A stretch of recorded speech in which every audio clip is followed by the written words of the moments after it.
Hola Elena, buenas tardes. Hola Vero, ¿qué tal, guapa? Hola Isa, hola Silvia, hola María.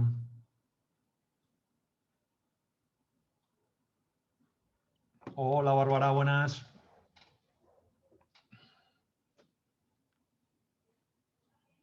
Hola, buenas.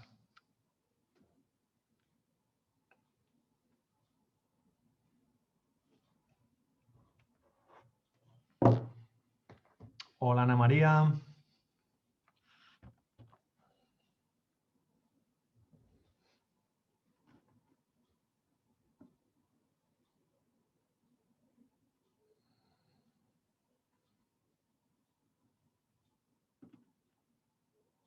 Hola Carmen. Sí, Ana, se echan de menos las clases presenciales, sí, es cierto. Pero también este tipo de cosas en presencial seguramente no podríamos juntarnos tantos. Hola Vicky, hola Cristina.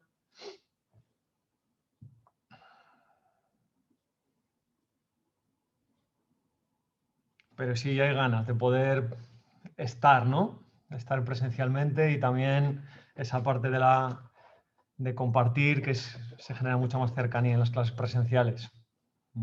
Hola Elena, desde Lisboa, buenas. Hola Rosario.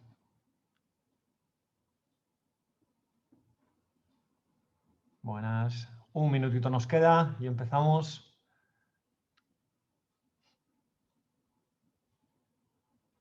Hola Luisa desde Chile. Hola Cristina, Barcelona. Qué bien. María Cristina también de Barcelona. Hola Laura.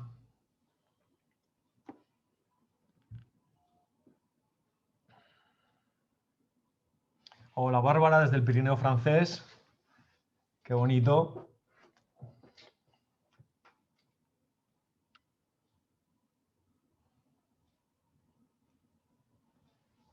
Bueno, pues vamos a ir empezando, ¿vale? Ya estamos casi 200, qué maravilla, es un tema que ha generado bastante interés, al menos por el feedback que venía en redes. Entonces, hoy completamos lo que iniciamos el mes pasado en el webinar que impartí sobre estrés e inflamación y lo dejamos ahí un poquito a medias porque en una hora no nos daba tiempo a explicar la otra parte de todo esto, que es la parte antiinflamatoria en la cual vamos a centrar las explicaciones de una manera sintética en entender la vía antiinflamatoria que nos proporciona el nervio vago. Como siempre, a todas y a todos los que estéis aquí, muchas gracias. Estamos ya cerca de 200 personas, lo cual es un placer. Gracias por dedicar este tiempo a estar con nosotros, a adquirir más conocimiento y ojalá que cuando terminemos, dentro de una horita aproximadamente, haya conseguido aportar un poco de conocimiento y que os sirva sobre todo en la aplicación, ¿vale?, del día a día a quienes estéis en consulta y un poquito más de conocimiento a quienes no trabajéis con pacientes. Gracias a Suravita-san por colaborar, ¿vale? Laboratorio de fitoterapia, terapia ortomolecular y otro tipo de suplementos, ¿vale? Alimentos funcionales y demás. Gracias siempre por estar ahí, suplementos de gran calidad. Luego, al hilo de toda la temática que tenemos, al final, cuando hablemos de las dietas de estrés, hablaremos de algunos suplementos. Y gracias siempre por colaborar y dar soporte a este tipo de iniciativas. Hoy me toca saludaros en nombre de todos los que componemos Health Institute, que somos unos cuantos, somos un instituto de psiconeuroinmunología clínica, tenemos una formación de 2 años, ¿vale? Y hoy me toca a mí presentar. El siguiente mes vendrá Begoña. Y bueno, recordaros que este año hemos actualizado, porque habéis preguntado bastante, hemos actualizado nuestra formación, hemos sumado horas, hemos metido algo dentro de la formación que creemos que es de mucho interés, que es el coaching de salud, no solo para saber qué tienen que hacer los pacientes, sino también para ayudarles. Hemos aumentado horas, hemos metido también un seminario de interpretación de analíticas, o sea que hemos dado una forma mucho más completa a la formación. Quienes tengáis interés, pues podéis consultar a través de la web. Y bueno, vamos a iniciar haciendo una pequeña síntesis de lo que recorrimos el seminario anterior, ¿vale? El webinar anterior. Para ponernos en contexto, sintetizar de una manera resumida las cosas más importantes de lo que estuvimos hablando y luego meternos en la parte que hace a la temática más relevante de este webinar, que es la parte del parasimpático y el efecto de regulación de la inflamación que va a tener en nuestro organismo. Entonces, el webinar anterior hablábamos de que hay una relación directa entre el estrés y la inflamación, ¿vale? Si nos vamos a las evidencias, a lo que podemos evidenciar de una manera más clara, vemos que cuando hay un estrés laboral crónico o situaciones de burnout, hay una correlación con marcadores que podemos encontrar a nivel sanguíneo de nuestro sistema inmunológico, como pueden ser los niveles de interleuquina 6, de factor necrosis tumoral o una PCR más alta que la media. También vemos que situaciones de estrés psicosocial, como puede ser la gente que se dedica a cuidar de enfermos, vemos que también esa situación correlata con unos niveles más altos de marcadores de inflamación a nivel sanguíneo. Y que en este caso lo que podemos ver es que cuanto más tiempo se alarga esa función de cuidar, más suben los marcadores de inflamación. Hay otros estudios que se hacen con el estatus socioeconómico y se ve que las personas que pertenecen a un estatus socioeconómico más bajo o con mayor dificultad también tienen marcadores de inflamación a nivel sanguíneo más altos. Y también vemos que en el autorreporte de estrés, cuando las personas se sienten en situación de estrés o con procesos emocionales estresantes, también hay una relación a nivel sanguíneo de marcadores de inflamación más altos. Por lo tanto, ya vemos que a nivel empírico podemos comprobar que hay una relación entre el estrés y la actividad inmunológica. Bueno, ¿qué es el estrés, no? Ya en el anterior webinar tratamos de encontrar una definición que integre todos los aspectos del estrés, porque podemos encontrar situaciones de estrés en diferentes ámbitos de nuestra vida. Estrés, claro que sí, son todas las situaciones psicosociales con las que convivimos actualmente, pero también es estrés más neuroendocrino, todas las disrupciones circadianas como no dormir bien, las alteraciones que puede haber en el biorritmo. También es estrés todo aquello que genere una actividad inmunológica, como podría ser la ingesta de tóxicos o la ingesta de alimentos que generan inflamación. Y también es estrés, ¿sí? Algunos aspectos de la alimentación que además veremos en el último webinar de esta serie, cuando hablemos de la inmunonutrición, como las cargas glucémicas altas, el exceso de grasas, sobre todo trans, que cuando los vamos ingiriendo vamos a comprobar que hay una respuesta inmunológica al momento. Entonces, tenemos un gran reto, ¿sí?, que es definir qué es el estrés. Y tal y como hicimos en el anterior webinar, podemos concluir que dentro de las múltiples definiciones que hay de estrés, el estrés es, una respuesta. ¿Una respuesta a qué? Una respuesta a una amenaza de la homeostasis que genera una alteración del equilibrio fisiológico.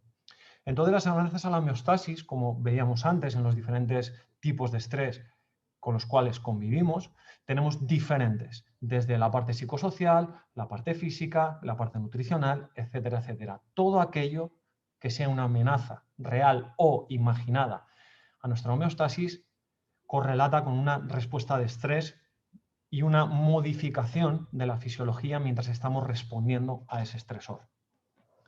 Entonces entendamos que la respuesta de estrés es una respuesta compleja en la cual nuestra fisiología va a tener una activación y que esa respuesta se va a dar cuando vivimos cualquier tipo de situación de amenaza o también situaciones en las cuales hay una posibilidad de ganancia o pérdida de recursos. Como especie ha habido un desarrollo filogenético largo y es evidente que los diferentes aspectos que han puesto en riesgo nuestra salud han ido también moldeando nuestra respuesta de estrés. Y se supone que dentro de una respuesta biológica, la ganancia que nos procura esa respuesta tiene que ser superior a la pérdida.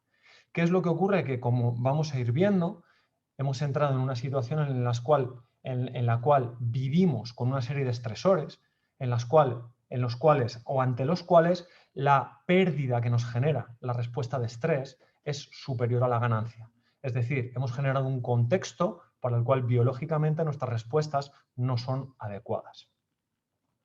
Decíamos que el estrés va a ser un patrón coordinado a través de tres sistemas fisiológicos. Uno va a ser el sistema nervioso, el eje simpático adrenomedular, que va a ser fundamentalmente del que vamos a hablar. Otro va a ser el sistema inmunológico, vamos a ver esa relación. Y un tercer sistema, que va a ser el sistema neuroendocrino, el eje HPA fundamentalmente. Y que, sea cual sea el origen de esta respuesta de estrés, va a haber una coordinación y un compartir, ¿sí?, esa respuesta a través de diferentes mediadores, que lo que va a hacer es que, sea cual sea el origen de la respuesta de estrés, solicite que el resto de sistemas se pongan en marcha. Entonces, como decíamos antes, la respuesta de estrés ha sido moldeada por nuestra evolución y, si nos fijamos en el contexto evolutivo, podemos ver claramente que hasta hace relativamente poco, muy poco, el 50% de los humanos morían antes de la edad adulta por procesos infecciosos, con lo cual nuestra relación con los diferentes microorganismos, virus, bacterias, patógenos, etcétera, etcétera, ha generado una presión evolutiva y de supervivencia muy alta, ante lo cual, evidentemente, nuestros sistemas tienen que adaptarse. Si esto lo ponemos en relación con los estresores ancestrales, es decir, esas situaciones de estrés en las cuales la mayor parte de nuestra evolución hemos convivido, eran estresores en los cuales teníamos que luchar, bien para cazar, bien para proteger nuestro territorio. Eran estresores ante los cuales tenemos que protegernos cuando tenemos que beber agua, tenemos que huir del frío, del calor y finalmente reproducirnos para que la especie continúe. Entonces vemos cómo eran situaciones de estrés en las cuales el afrontamiento tenía que darse fundamentalmente a través de nuestro cuerpo y que en esa interacción de lucha o huida había mucho riesgo de hacernos heridas y que, por lo tanto, diferentes microorganismos pudieran colonizar el medio ambiente interno y generar un proceso infeccioso. Eran situaciones de estrés cortas en las cuales o sobrevivía rápido o perdíamos la vida de una manera también bastante rápida. Había pocas opciones de que las situaciones de estrés se cronificasen. Entonces vemos, asociado a lo que comentábamos antes, que la respuesta de estrés necesariamente, a nivel biológico, teníamos que tener un sistema que nos protegiese ante posibles invasiones de microorganismos, sobre todo por las heridas que podían producirse. Entonces, esto es lo que hemos tenido evolutivamente, situaciones de estrés con heridas. Y sin embargo, si lo vemos ahora en la vida moderna, lo que vemos es que ha habido un cambio contextual. En general ya no nos estresan situaciones de supervivencia como tal, no tenemos que luchar, no tenemos que huir en general, pero nuestra respuesta biológica sigue respondiendo de la misma manera que respondía hace no tantos años. Si lo vemos desde la perspectiva actual, la mayor parte de situaciones de estrés son estresores psicosociales. Sí que es cierto que hay situaciones de amenaza propia, ¿no?, porque podemos tener un problema de salud evidente y objetivo, de nuestros seres queridos, que hay una amenaza objetiva a la supervivencia, pero fuera de eso, hoy en día convivimos con diferentes, múltiples situaciones de estrés psicosocial, conflictos familiares, conflictos maritales, laborales, situaciones de sobreexigencia, perfeccionismo, deadline, situaciones en las cuales no hay un equilibrio entre la demanda y la recompensa, sensación de incertidumbre, procesos de incontrolabilidad, en los cuales la gestión psicológica es mucho más importante que el afrontamiento físico. Y este tipo de situaciones son situaciones que son fácilmente cronificables. No son situaciones de lucha o huida en las cuales puedes morir en la situación de estrés, sino son situaciones con las cuales podemos convivir de manera larga en el tiempo y que, si no le damos una buena respuesta, pueden convertirse en un foco de estrés crónico. Entonces, esto es lo que tenemos ahora, chicas, chicos. Un montón de procesos que están girando ahí en nuestra mente, ¿sí? Situaciones también relacionales, evidentemente, que están generando una respuesta de estrés. Y que en esa respuesta de estrés, como decíamos antes, va a haber una activación de diferentes ejes fisiológicos. ¿Para qué? Para eso que evolutivamente estamos diseñados, luchar o huir. Y que también tengamos que afrontar esa hipótesis de que en esa lucha o huida podemos hacernos heridas y que a través de esas heridas colonicen microorganismos de los cuales nos tenemos que defender. Entonces, en esa respuesta de estrés hay dos olas que explicamos la anterior vez y que no voy a explicar ahora. Vamos a centrarnos más en la primera ola, ¿sí?, en la cual, ante una situación de estrés, hay una respuesta del eje simpático adrenomedular y hay una secreción de adrenalina, noradrenalina y neuropéptido Y.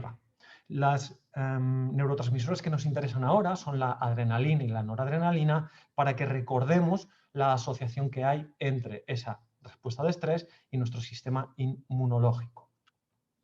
Una vez activada la respuesta simpático-adrenomedular, en la cual el sistema nervioso simpático a través de la adrenalina y noradrenalina genera una respuesta, vamos a ver cómo hay dos vías, una más sistémica y una más central. Y que cuando esas vías se ven activadas, empiezan a darse cambios en nuestro organismo típicos de la primera respuesta de estrés que todos conocemos, ¿vale? Lo que pasa con la tensión arterial, lo que pasa con la frecuencia cardíaca, lo que pasa con las pupilas, lo que pasa normalmente con las glándulas sudoríparas, el tono muscular, etcétera, etcétera, etcétera. Pero si vemos abajo del todo, ¿qué es lo que vemos? Que hay una activación inmunológica asociada a la respuesta de estrés. Independientemente de que no luche, independientemente de que sea una situación de estrés en una situación aséptica, que no haya riesgo de contagio, mi sistema inmunológico sigue activándose cuando estoy en una respuesta de estrés. ¿Por qué? De manera resumida, porque la adrenalina y la noradrenalina inervan los órganos linfoides. Entonces vemos cómo en los diferentes órganos linfoides de nuestro organismo tenemos receptores adrenérgicos, y cuando la adrenalina en esa primera ola de respuesta al estrés llega a esos órganos linfoides, nuestro sistema inmunológico por defecto se activa. Vemos que diferentes sistemas inmunológicos del sistema inmune innato, diferentes células inmunológicas del sistema inmune adaptativo y cómo vamos teniendo diferentes receptores, alfa-adrenoreceptores y los subreceptores que tenemos en esa familia de receptores y beta-adrenoreceptores con sus siguientes subreceptores. Cuando la adrenalina y la noradrenalina ascendían en los diferentes receptores, van generando un efecto diferente en el sistema inmunológico. Vamos a resumir, ¿vale? Todo esto, cogerlo de manera muy sintética porque es muy complejo, son muy complejos los procesos que se dan de relación entre la adrenalina, la noradrenalina y nuestro sistema inmunológico, pero de manera muy resumida y para que nos entendamos en cuanto a la temática que estamos recorriendo aquí, en la primera ola de activación de nuestros ejes de estrés se activa de manera sistémica el sistema inmune con una secreción de los mediadores que vemos aquí arriba, interleuquina 1, interleuquina 6, factor de necrosis tumoral e interferón gamma. Hay una activación del sistema inmune innato en el cual aumenta inicialmente las células natural killer, aumentan los neutrófilos polimorfonucleares, los monocitos, los macrófagos y las células dendríticas. Los nombres dan igual, quedémonos con la idea inicial. Y en nuestro sistema inmune adaptativo hay una mayor activación del perfil TH1 inmunológico cuando se da esa respuesta de estrés agudo, respuesta inicial, acordaros. Entonces, ¿para qué todo esto? ¿Vale? Y aquí vamos a recoger la frase de Ader, que Ader, quien sepa un poco de psiconeuroinmunología, fue quien creó el concepto de psiconeuroinmunología. El aumento de la actividad inmunológica necesaria para el afrontamiento de posibles infecciones.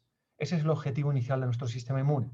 Como hemos dicho, moldeado por años y años de evolución y contacto con situaciones que suponían una amenaza para nuestro organismo. Entonces, de manera sistémica, lo que vemos es que en la primera ola de respuesta de estrés, nuestro sistema inmunológico se activa de manera proinflamatoria. Bien, esta es una pequeña síntesis de lo que vimos en el webinar anterior. Hay gente que está preguntando si hay forma de verlos. Los podréis ver, ¿vale? Aquí tenéis una pequeña síntesis, pero los colgaremos cuando terminemos seguramente toda la serie de webinar de aquí hasta junio y julio, que terminamos los 6 que tenemos propuestos antes del verano. Entonces, colgaremos después. Con lo que hemos dicho ahora, tenemos una pequeña síntesis. Entonces, esto es muy importante. ¿Por qué? Porque el cuerpo necesita su homeostasis, es decir, una vez de que ha respondido, volver a esa situación de equilibrio interno en el cual nuestro gasto es mínimo y podemos adaptarnos a las cuestiones diarias de una manera más sencilla. Es decir, no podemos pasarnos el día estresados por las consecuencias negativas que eso va a tener en nuestra salud. Entonces, todo proceso inflamatorio necesita ser resuelto. Y aquí es donde vamos a ver la importancia del nervio vago y de la acetilcolina en ese proceso de resolución. Bien, la regulación neurovegetativa va a ser el proceso que se tiene que dar entre el simpático y el parasimpático. Esos dos sistemas que tienen que encadenarse y equilibrarse. ¿Para qué? Para que cuando yo tengo que responder a algo inicialmente, voy a responder a través del simpático, afrontar las cosas del día a día, una situación de estrés, pero que cuando termine esa situación de estrés o yo tenga que digerir o descansar, el parasimpático se active para que las funciones parasimpáticas tengan espacio y puedan desarrollarse de una manera natural. Entonces, veíamos antes las funciones del simpático, ahora vemos las funciones del parasimpático, que son funciones cruzadas y que cuando uno se activa inhibe la función del otro. ¿Qué es lo que vemos aquí? Que a nivel inmunológico, ¿sí?, la activación del parasimpático va a tener un efecto regulador antiinflamatorio sobre el sistema inmune. Entonces, este reflejo se denomina el reflejo inflamatorio en inglés, pero podríamos decirlo de una manera más específica, el reflejo antiinflamatorio o regulador de la acción inmunitaria. Entonces, empecemos desde esta parte, ¿vale? Sabemos que el vago va recibiendo información interoceptiva del funcionamiento de los diferentes órganos, de un montón de procesos que se dan a nivel interno, y una de las cosas que monitoriza el vago, dentro de ese 80% de fibras aferentes que tiene el vago, es la actividad inmunológica. Lo vemos aquí en el dibujo. Es decir, que cuando hay una secreción de mediadores inmunológicos, eso es percibido por las ramas aferentes del vago y esa información llega al nivel del sistema nervioso central. Esto es muy importante porque aquí es donde se va a iniciar el estímulo que termina en la respuesta. Una vez de que llega la información al vago, que estaría aquí en el núcleo del tracto solitario, esta parte que vemos abajo a la derecha, la información va a ir llegando a otras zonas de nuestro cerebro. Este es un tema interesantísimo, ¿vale? Que daría para hacer un webinar muy chulo. ¿Por qué? Porque desde el vago va a empezar a llevar la información ¿a dónde? A la amígdala, ¿vale? Al núcleo paraventricular hipotalámico, al PAG, a la sustancia preculectal, ¿sí?, al nervio preóptico, es decir, a otras zonas de nuestro cerebro que se denominan, ¿vale?, red central autónoma.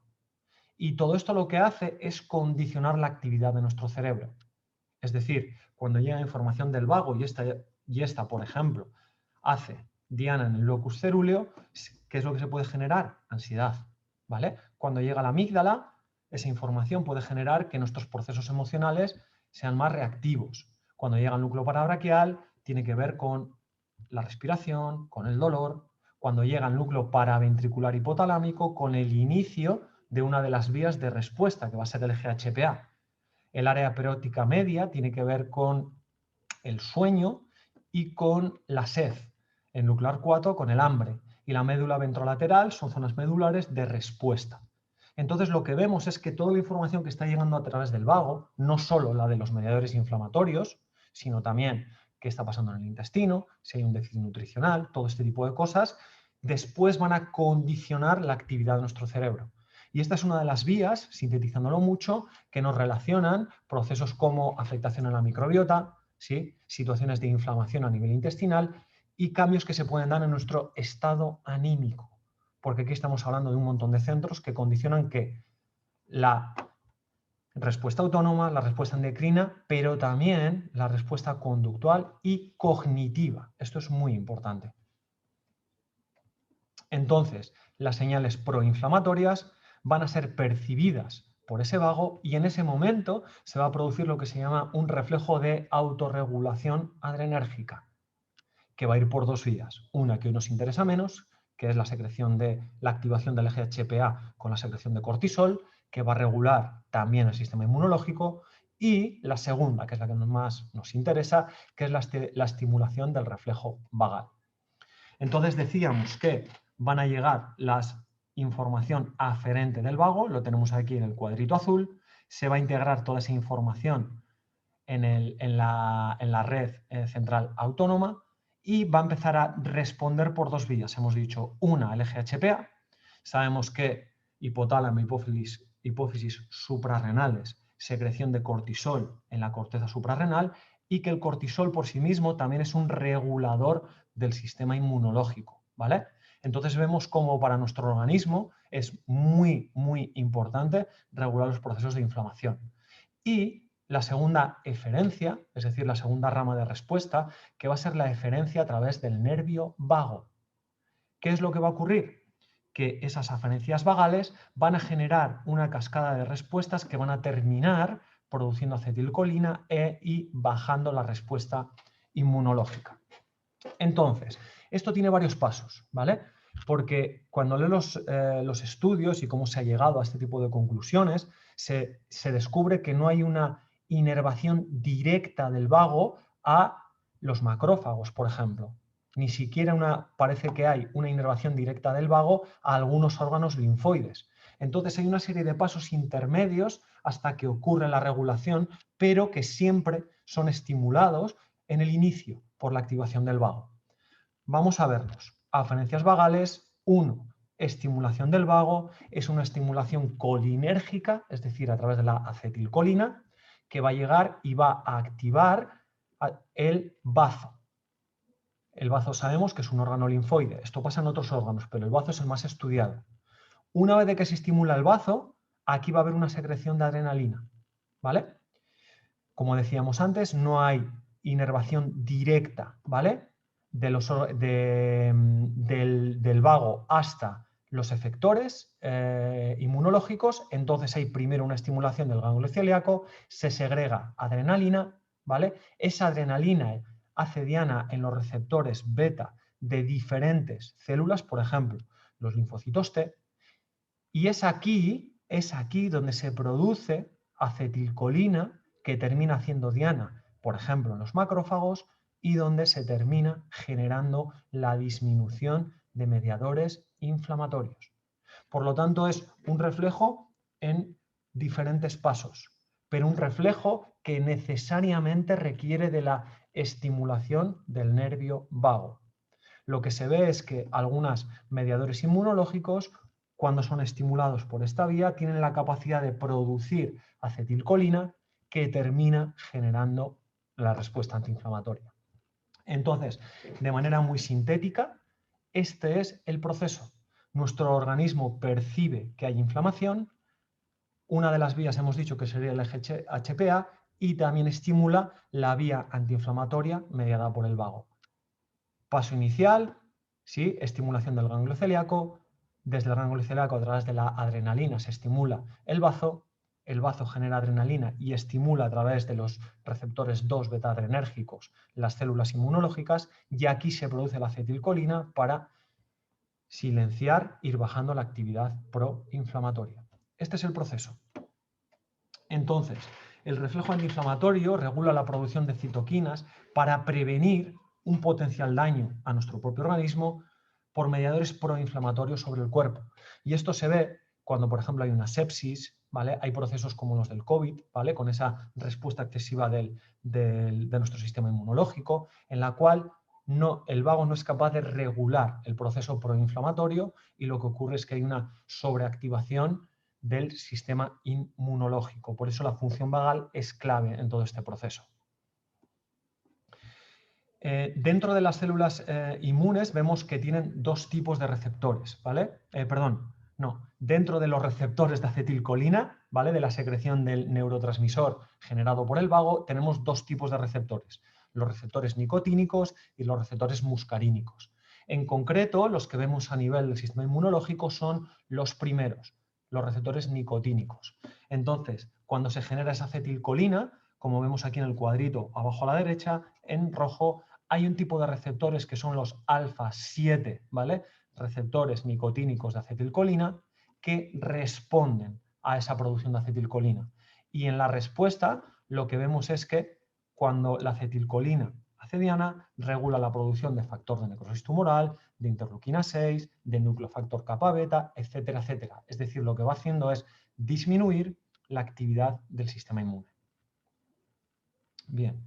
Entonces aquí es donde tenemos que encontrar esa compensación, ese equilibrio entre activar y responder, que ninguno de los sistemas se pase de rosca. Entonces, uno de los frenos que tenemos, como estábamos diciendo, es el propio reflejo que genera nuestro organismo a través del parasimpático. Muy bien. Entonces, ¿qué necesitamos? Necesitamos lograr que el tono vagal esté en equilibrio. Es muy importante que ese tono, que ahora vamos a explicar lo que es, ¿sí?, consigamos potenciarlo para regular todos los procesos inmunológicos, para regular, ¿sí?, toda la actividad proinflamatoria que está haciendo el simpático. Más aún en una sociedad como la nuestra, que otra cosa no, pero fuentes de estrés tenemos por todas partes. Entonces, ¿qué es el tono vagal? El tono vagal, digamos que es la medición del nivel de actividad que el vago va ejerciendo sobre la homeostasis corporal. Y el tono vagal ya se relaciona con un montón de procesos diferentes. Incluso predice la capacidad de respuesta de estrés que vamos a tener según el tono vagal y sobre todo la capacidad de recuperación post-estrés. Entonces, como es difícil medir el tono, la actividad exacta del nervio vago, hemos encontrado un recurso que quizá a algunos os suene, que es la variabilidad de la frecuencia cardíaca para relacionar ese parámetro que sí es fácilmente medible con la actividad del nervio vago y con ese tono vagal. ¿Qué es la variabilidad de la frecuencia cardíaca? Es la variación de tiempo que hay entre un latido y otro latido. Muchas veces pensamos que, vamos a poner un número que es sencillo, ¿vale? Para este ejemplo, que si una persona tiene 60 pulsaciones por minuto, tiene una cada segundo. Esto no es así. Hay una pequeña o mayor variación entre un latido y el siguiente. Lo que pasa es que la media al final nos puede dar 60. Entonces, que haya más o que haya menos variabilidad de la frecuencia cardíaca depende del equilibrio que hay entre el simpático y el parasimpático. Aquí, ¿qué es lo que se ve? Que cuanta mayor, repito, mayor variabilidad cardíaca, mejor tono vagal. Es decir, que si una persona tuviese 60 pulsaciones, una cada segundo, su variabilidad de la frecuencia cardíaca sería muy baja, lo cual nos está informando que el vago no está funcionando bien. Acordaros, mayor variabilidad, más salud, más tono vagal, ¿vale? Entonces, ¿encontramos asociación entre la variabilidad cardíaca y la inflamación? La respuesta es sí. ¿Qué es lo que se ve? Que la tasa de variabilidad cardíaca y los marcadores inflamatorios son inversamente proporcionales.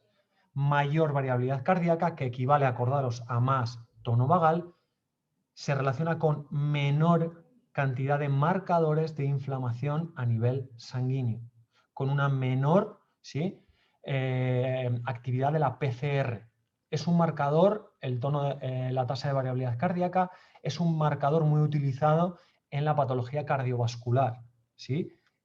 Un tono vagal muy bajo, es decir, una tasa de variabilidad cardíaca muy baja, se relaciona con una mayor incidencia de patología cardiovascular. Entonces, podemos asociar un menor tono vagal a través de esa tasa de variabilidad cardíaca con el estatus de inflamación de nuestro organismo. Por eso es muy importante ponernos como objetivo en mejorar nuestro tono vagal.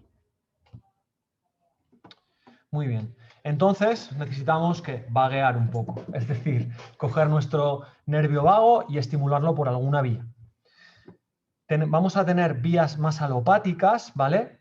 Sabemos que hay medicamentos, en general, si no somos médicos, yo no soy médico, ¿vale?, no lo vamos a poder utilizar, pero lo pongo como ejemplo para algo que vamos a hablar después en los suplementos. La galantamina es un inhibidor de la acetilcolinesterasa y un agonista del receptor nicotínico. Es decir, ¿qué hace esto? Cuando inhibimos la acetilcolinesterasa, inhibimos la enzima que tiene que degradar la acetilcolina. Con lo cual tenemos, con una misma secreción de acetilcolina, más tiempo de acción de ese neurotransmisor. A la par que, en concreto, este medicamento es un agonista, es decir, favorece la acción del receptor. Que tenemos más tiempo de acetilcolina, más función receptora, más, ¿vale?, asociación entre neurotransmisor y receptor y, por lo tanto, fijaros, un mayor efecto antiinflamatorio. Lo que he leído es que medicamentos como este y otros se utilizan en patología neurodegenerativa, como el Alzheimer y demás, donde se ve que hay una inflamación a nivel de la glía muy alto y esto favorece la disminución de la inflamación, ¿vale?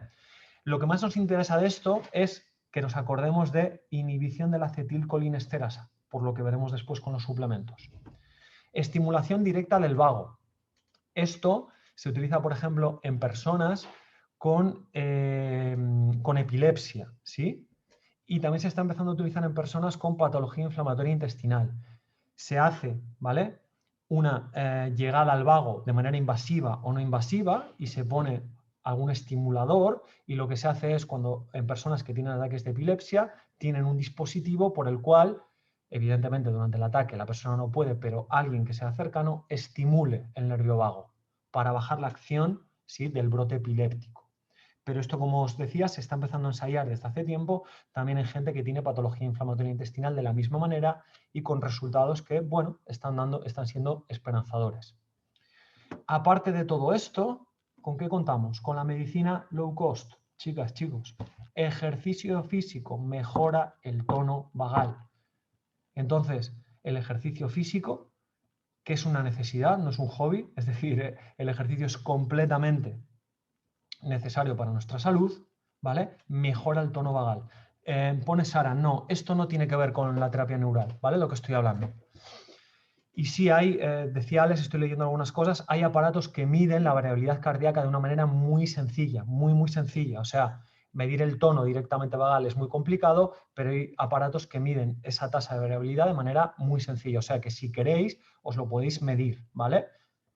Y también inferir cómo puede estar vuestro tono vago. Y luego, ¿qué tenemos? Las actividades meditativas, ¿vale? Cualquier actividad a través de la cual nosotros generemos, ¿sí?, esa calma mental, ¿no?, esa meditación samatha que se produce, que se practica en el budismo tibetano, meditación para la calma mental, pero también el yoga, también el qigong, también andar en calma. Cualquier actividad meditativa o contemplativa nos ayuda a mejorar el tono vagal. Es decir, estamos hablando de dos cosas muy sencillitas: ejercicio físico, actividades meditativas, low cost, que nos ayudan a ¿qué? Activar el vago. ¿Y cuál va a ser el efecto secundario? Bajar, ¿vale?, la actividad proinflamatoria de nuestro sistema inmunológico. Bien, entonces acordaros, cada vez que estimulamos el vago, ¿qué es lo que vamos a obtener? Una bajada de la inflamación. Con lo cual tenemos ahí una diana muy interesante para trabajar con nosotros y con los pacientes, con los pacientes, quienes trabajamos con pacientes. También vale el método buteyko y el método Wim Hof. Es diferente, ¿vale? El método buteyko y Wim Hof, lo que en principio van a generar un estímulo, porque es una respiración muy intensa, ¿sí? Otra cosa es que después pueda generar un mayor tono vagal, pero lo que sí, ¿vale?, con la respiración nos va a ayudar es aprender respiración lenta. Bien, hasta aquí la temática de estrés, inflamación y el reflejo, ¿vale?, antiinflamatorio del vago. Y ahora, lo que prometimos en el anterior webinar, que nos quedamos ahí un poquito a medias, vamos a hablar del estrés, inflamación y qué dianas terapéuticas tenemos que fijarnos para poder regular todo este proceso. Entonces, decimos que el estrés es una respuesta a una situación de amenaza o a una situación donde hay una situación de sobreexigencia o hay una situación en la cual hay una posible ganancia o pérdida, y que esa situación va a ser la generadora de la respuesta de estrés. Una vez de que se ha dado esa respuesta de estrés por dos vías diferentes, primera ola a través del simpático, segunda ola a través del eje HPA, se producen una serie de cambios en nuestro organismo que luego van a correlatar con la actividad del sistema inmune, etcétera, etcétera. Entonces, aquí ya vemos tres lugares donde tenemos tres evidencias donde trabajar. Es decir, estas van a ser las tres grandes dianas terapéuticas con las cuales vamos a tener que trabajar. O trabajamos sobre la situación, o trabajamos disminuyendo el simpático o activando el parasimpático, o trabajamos sobre el efecto del cortisol a través de los adaptógenos. Entonces, importante, punto 1. Y aquí llega un momento que tenemos que ser conscientes que sin modificar la situación, siempre y cuando la situación sea modificable, evidentemente, nuestros ejes de estrés van a estar una y otra vez activos.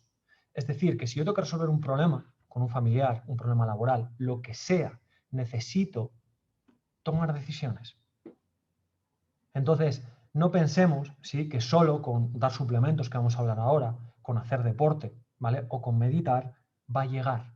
Si la situación de estrés supera, desborda ciertos umbrales, la patología o los síntomas asociados van a terminar apareciendo. Entonces, sí o sí vamos a necesitar modificar esas situaciones externas, la interacción con las situaciones externas. Hay veces que podemos actuar fuera, hay veces que tenemos que actuar dentro y trabajar los procesos de aceptación, ¿sí?, para poder tener una integración con las circunstancias mucho más positiva y saludable, pero la toma de decisiones es completamente necesaria. Mientras tanto, ¿qué hacemos? Cortisol, ¿vale? Tenemos unos compuestos herbales, fitoterapia, que se llaman adaptógenos, seguramente quienes trabajéis con este tipo de cosas los conocéis, que lo que van a hacer esencialmente es mejorar nuestra resistencia al estrés. Es decir, que cuando eso está empujando, ¿sí?, nosotros tengamos un poquito más de energía y de recursos para poder alargar nuestra respuesta sin tener un bajonazo de energía, ¿vale?, generando un poquito más de recursos de afrontamiento físico, ¿vale? Entonces los adaptógenos van a ser fitoterapéuticos que van a mejorar nuestra atención, suelen tener un efecto sobre la cognición, van a mejorar nuestra resistencia a la fatiga, tiene un efecto importante sobre el sistema musculoesquelético y van a facilitar que se reduzcan las afecciones, los desequilibrios, los síntomas asociados al estrés, ¿vale? Entonces, hay diferentes adaptógenos. Tenemos el ginseng, tenemos la rodiola, tenemos la esquisandra, que son los tres más investigados, ¿sí? Tenemos más. Tenemos el reishi, tenemos la ashwagandha, que es de la que vamos a hablar un poco, ¿sí? Entonces, los adaptógenos lo que nos van a permitir es, como vemos en el dibujo, generar un estado, son estrés miméticos, es decir, generan una ligera respuesta de nuestro organismo que nos permiten resistir cargas alostáticas más altas. Ahí es donde generan ese efecto de resistencia. Tienen un efecto antioxidante porque disminuyen unos mediadores que se llaman JNK, tiene un efecto de regulación sobre los receptores de cortisol, ¿vale?, regulan las proteínas de resistencia al estrés, entonces tiene un efecto muy interesante procurándonos, ¿sí?, algo de resistencia al estrés. Pero esto, ¿sí?, no es infinito, acordaros, hay que tomar decisiones, hay que cambiar cosas. Y también tienen algo que es muy interesante, que es sobre la última fase, sobre la fase de fatiga o cuando ya nuestro cuerpo pega el bajonazo, que si nosotros, situaciones típicas donde tenemos un deadline, tenemos que currar mucho y el día 15 de julio cogemos vacaciones, para que la bajada, como veis en el dibujo, sea más progresiva. Es decir, que no sea termino, ¿vale?, esta fase de estrés, me pega el bajonazo y es entonces cuando estoy la primera semana de las vacaciones, echo polvo y me pongo malo, ¿vale? Entonces, como la bajada gracias a los adaptógenos es mucho más progresiva, tiene un efecto que nos da un soporte a nivel inmunológico y a nivel muscular. Una de las recomendaciones, un adaptógeno que cada vez se está poniendo más de moda, que tiene efectos también interesantes en el deporte, ¿vale?, que es la ashwagandha. La ashwagandha tiene efecto adaptógeno, similar al ginseng, similar a la rodiola, a la esquisandra, pero además, y esto es muy interesante, por los otros dianas terapéuticas, va a tener un efecto sobre el sistema GABAérgico, ¿sí?, y va a tener un efecto inhibidor de la acetilcolinesterasa, es decir, va a aumentar los niveles de acetilcolina. Con lo cual, con un producto de este tipo, como es la ashwagandha, matamos, ¿sí?, o le damos a varias dianas efecto adaptógeno, efecto potenciador de la acetilcolina y mejora del sistema GABAérgico. Aquí tendríamos un suplemento muy interesante. Acordaros que siempre que hablamos de suplementos, tenemos que recordar que aunque sea natural, no es inocuo. Que cuando alguien en una formación os habla de suplementos, es mínimamente exigible que hablemos de interacciones con fármacos o de efectos secundarios y recordarnos que la mayor parte de la fitoterapia está contraindicada durante el embarazo y la lactancia, a no ser que específicamente se nombre. La ashwagandha es un suplemento bastante seguro, no hay estudios en embarazo y lactancia, por lo tanto no lo damos, no tiene en general en las dosis normales efectos secundarios y no hay interacción relevante de semáforo rojo con fármacos. Bien, siguiente, simpático. ¿Sí? Hemos hablado del cortisol, necesitamos hablar del simpático y aquí, ¿qué vamos a ver? Dos vías diferenciadas. O inhibimos el simpático o potenciamos el parasimpático. Al final, simpático y parasimpático son inversamente proporcionales y se regulan el uno al otro. Entonces, una de las vías, ¿sí?, sería la inhibición del simpático y la vía más típica es actuar sobre el sistema GABAérgico, ¿vale?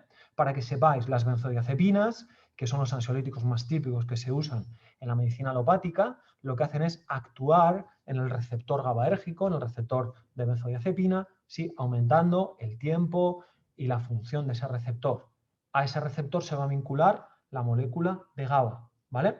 Entonces, el GABA es el neurotransmisor inhibitorio por excelencia del sistema nervioso simpático. Todo lo que nos ayude a aumentar la función del GABA va a generar una disminución en la actividad del sistema nervioso simpático. Y aquí hay muchas opciones. Una opción que es dar GABA directamente. Aumentamos ese neurotransmisor, ¿vale? Y por lo tanto tenemos más disponibilidad para bajar la actividad del simpático. En este caso, este producto de GABA va además con vitamina B6, que sabemos que un déficit de vitamina B6 correlata, ¿sí?, con posibles síntomas de ansiedad.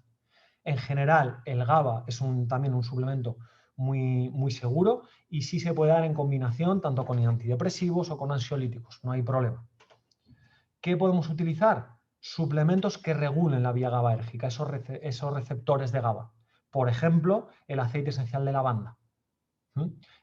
El aceite esencial de lavanda, viene en dosis de 80 miligramos, ¿sí?, dos capsulitas al día, mejora toda la función GABAérgica. Por lo tanto, lo que hacemos es aumentar el efecto inhibitorio sobre el sistema nervioso simpático y vamos bajando esa actividad del simpático. Es aceite esencial, contraindicado en el embarazo, cuidado siempre efectos secundarios. ¿Sí? Hay gente que le puede generar algo de sintomatología gastrointestinal o le puede dar dolor de cabeza. No lo sabemos hasta tomarlo, ¿vale? Entonces, si se toma y hay este tipo de efectos secundarios, simplemente suspendemos la toma. Vale. La siguiente diana terapéutica, ¿vale? Estimulación del parasimpático. Y aquí os lo recuerdo, ¿vale?, el efecto inhibidor de la acetilcolinesterasa. ¿Sí? ¿Qué hacemos? Inhibimos la acción de la enzima que degrada la acetilcolina, con lo cual más acetilcolina va a equivaler a más acción del parasimpático. Hay diferentes plantas que son inhibidoras de la acetilcolinesterasa.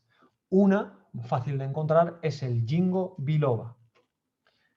En concreto, Surabitasan tiene dos presentaciones, os voy a hablar de las dos porque la segunda tiene otras dos plantas que son inhibidoras de la acetilcolinesterasa y el Ginkgo biloba nos inhibe la acetilcolinesterasa, con lo cual aumenta la acción del parasimpático. Nos sirve también tiene efecto nootrópico, es decir, mejora la función cognitiva y la memoria. El Ginkgo biloba directamente contraindicado, inseguro durante el embarazo.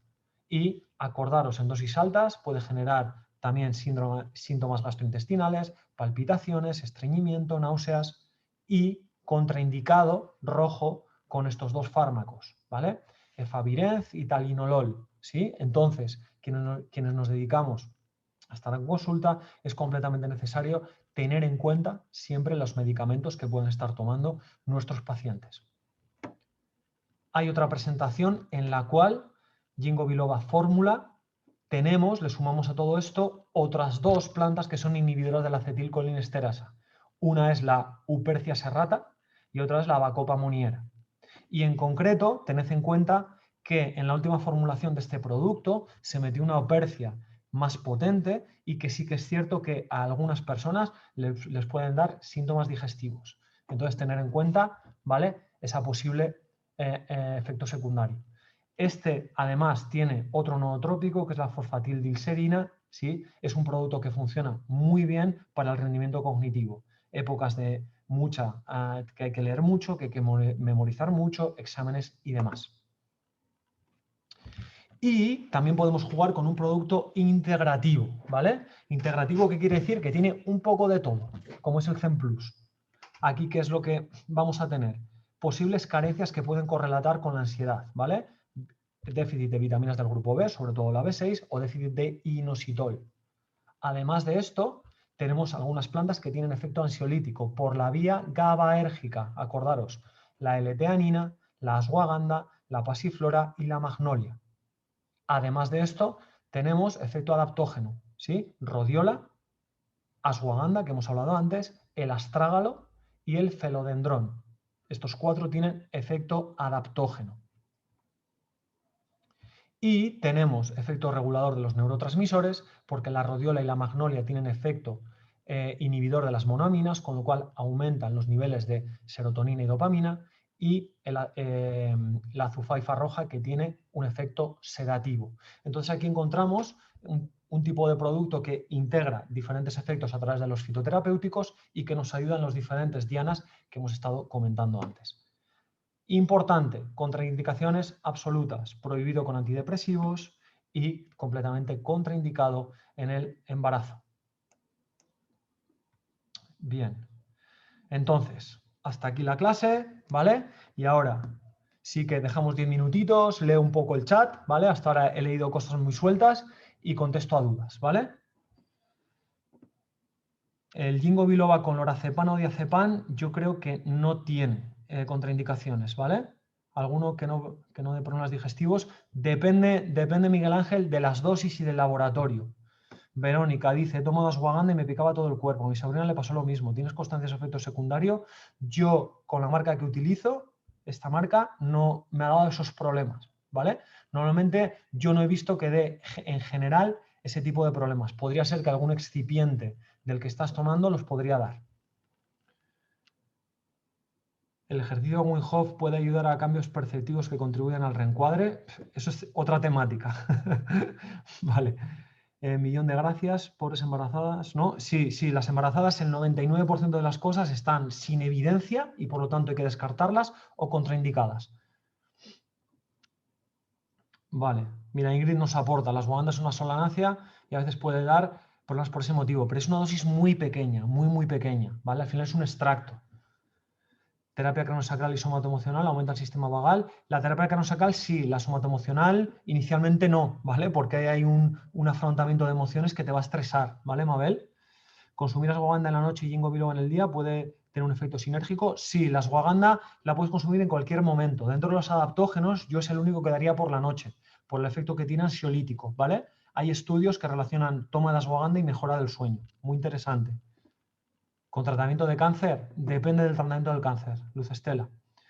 Ashwagandha y GABA actúan por la misma vía. El GABA actúa, ashwagandha, ¿sí? Actúa por la vía de la acetilcolinesterasa y por la vía del GABA. Es una buena sinergia.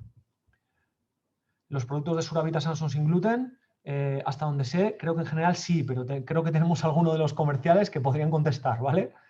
Ashwagandha y ansiolíticos, en principio sin problema. Con 5-HTP, ¿el qué exactamente? ¿Vale? ¿Cuál de todo esto? ¿Sí? Todos son compatibles con 5-HTP. 5-HTP, contraindicación absoluta con antidepresivos, ¿vale? ¿Qué recomiendas para la síndrome de fatiga crónica tratando el vagal? Gracias. Síndrome de fatiga crónica es una sensación del sistema nervioso central, ¿vale? Demasiado complejo para respondértelo aquí. Ginkgo biloba, las personas de tensión arterial alta, depende de la medicación que tomen. ¿Queda la charla grabada? Sí, Víctor, pero la publicaremos dentro de un tiempo, ¿vale?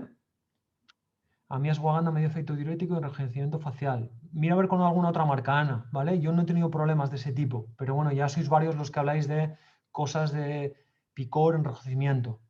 ¿No hay manera de activar el vago de forma manual? Podría ser que con la... No, puede ser no, sí, con la terapia cronosacral. Lo que no sé es cuánto tiempo va a durar, ¿vale? ¿Ashwagandha está contraindicado con antidepresivos? No, la ashwagandha no tiene efecto antidepresivo. Hasta donde yo he leído, no está contraindicado con antidepresivos. ¿Algún medidor? No conozco ningún aparato, Isa. No te puedo recomendar uno en concreto. Vale, las vitaminas del grupo B son metiladas. Que os contesten los comerciales. Si no, manda, ¿vale? Un mail, porque algunas sí y algunas no son. Algunas sé que sí. pero no sé si todas. No, iba a decir otras no, pero no sé si todas. Algunas sí son metiladas. En la endometriosis que existe inflamación, pero es una patología muy compleja la endometriosis, ¿vale?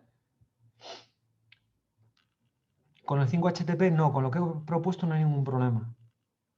Vale, activación del nervio vago y baño a baja temperatura. ¿Con frío? En principio no, con el frío se va a activar el simpático, no el vago, Laura, ¿vale? Entonces, lo que no sé es después en concreto se activa el tono vagal, ¿vale? Pero con baño frío, inicialmente no. Inicialmente te va a estresar, se va a activar el simpático. Después ya no lo sé. Venga, más preguntas.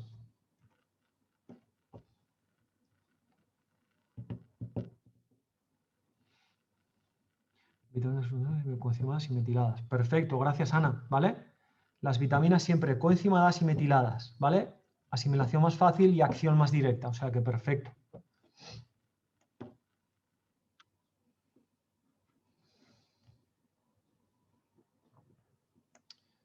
Más dudas, más dudas. Relación nervo-vago, disautonomía, posinfección viral. Demasiado complejo, ¿vale? Pero sí que puede hacer una disrupción de la actividad del nervio vago, ¿sí?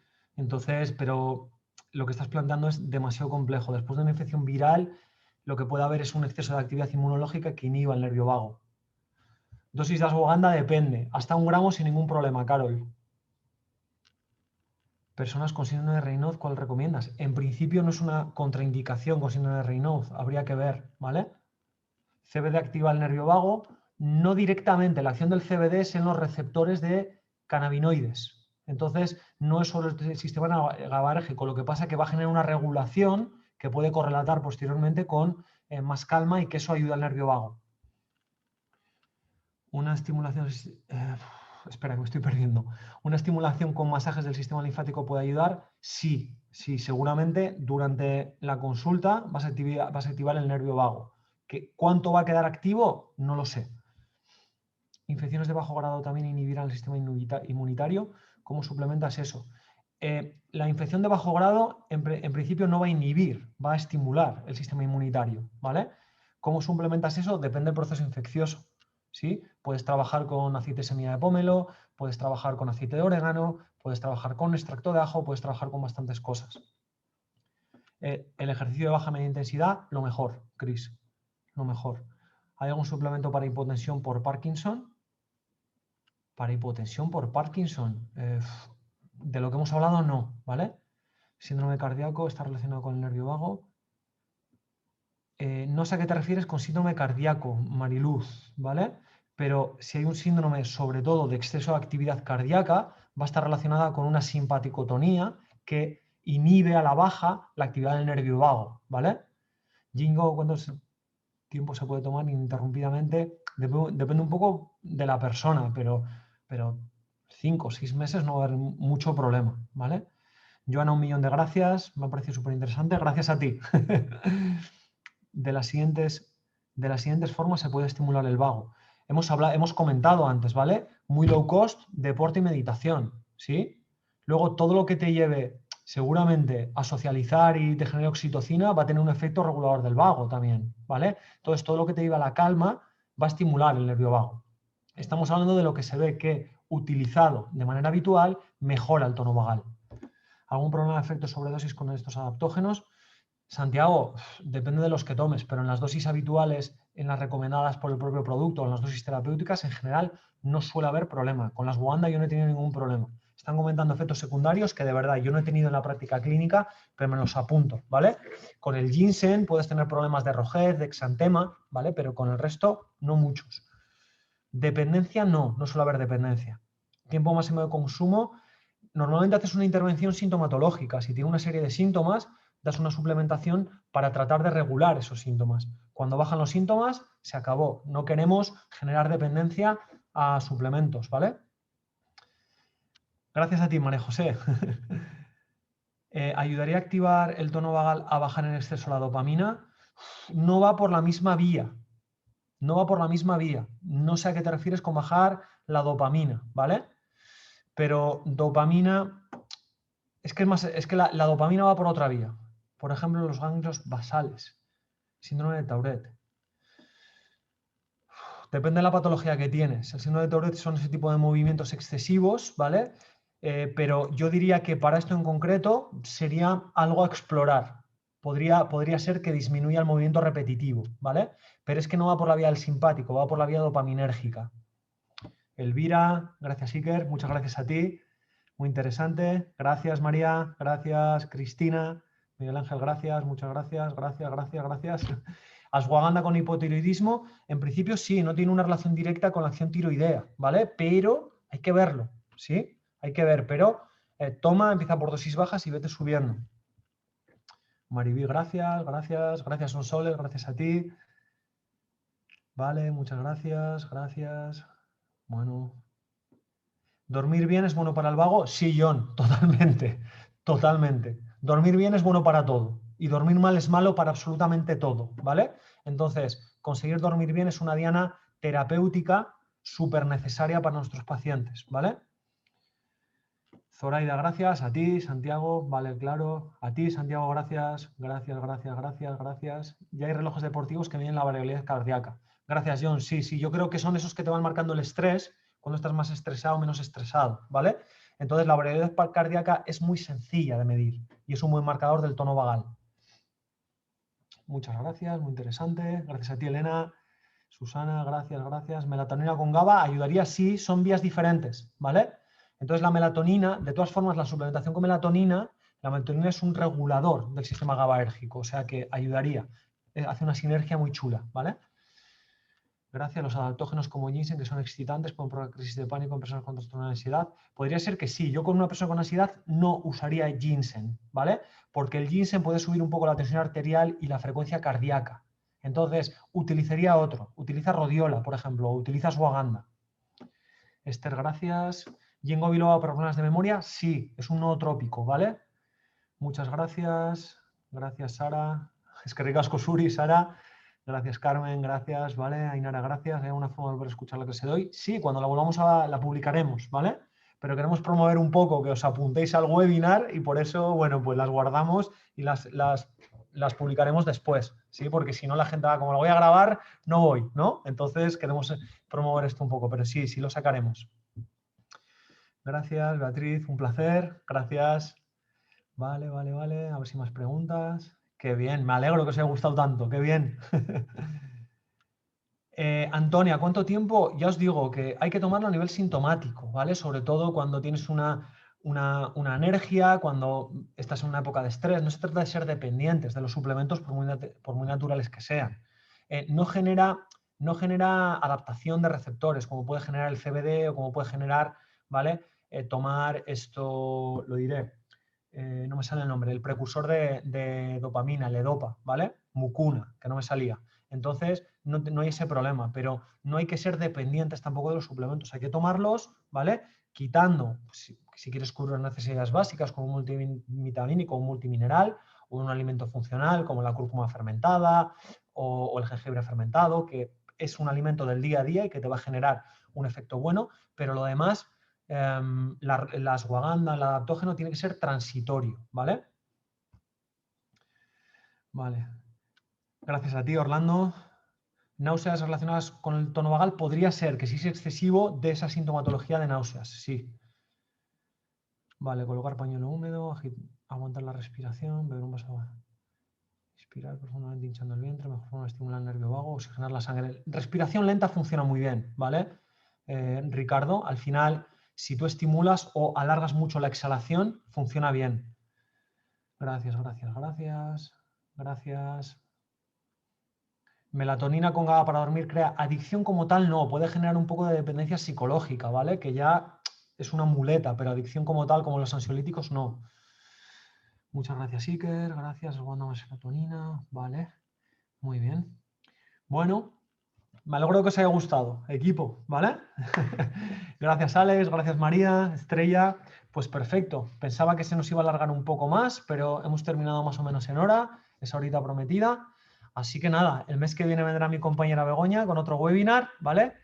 Es mayo y luego en junio seguramente haremos 2 para no invadir julio, que la gente está de vacaciones, y ya completamos con los 3 que nos quedan toda la parte de inflamación, ¿vale? Así que nada, Un abrazo muy fuerte a todas y a todos, ¿vale? Y nada, por el fin de semana, que lo tenemos ahí enfrente, ya solo queda el viernes. Un abrazo.